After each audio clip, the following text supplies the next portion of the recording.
De bibliotheek zit nu nog in het beursgebouw. Van eind 2000 nou kun je jitterochten als je boeken lenen willen. Het is de bedoeling dat dit gebouw, de oude strafgevangenis, bibliotheek wordt.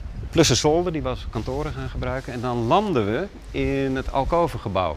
Dus de bibliotheek komt als het ware, wij noemen het in een soort hoefijzervorm, wordt die als het ware neergelegd in de Blokhuispoort. Zo komt het er van de boetenkant uit de Sjen. Een pad van de oude morgen gaat eruit en wordt vervangen door glas en stiel. Spannende constructie, een heel mooi verschil tussen het gigantische monumentale status van het gebouw en een ultramodern nieuw stuk. Voor ons als bibliotheek heel goed, omdat dat betekent dat we licht, ruimte en toegankelijkheid hebben. En dat is natuurlijk, staat haaks op zoals het er nu uitziet. Een grutpad van de 20 cellen in de B-vleugel wordt afbrutsen. Dat betekent dat de hierders van de cellen oorplak krijgen in of buiten het gebouw. Er wordt dus druk verhuizen.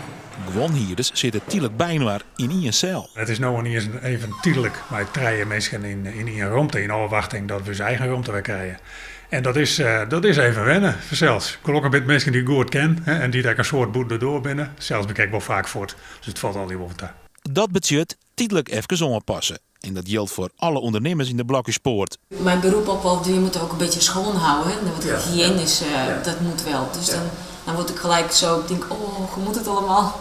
Maar ja, dat is voor tijdelijk. Hè? Ja.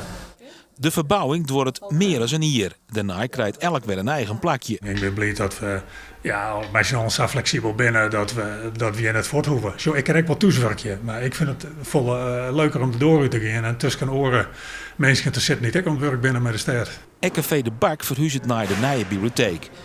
En in het oude bibliotheekgebouw komt een faculteit van de Rijksuniversiteit Grijns.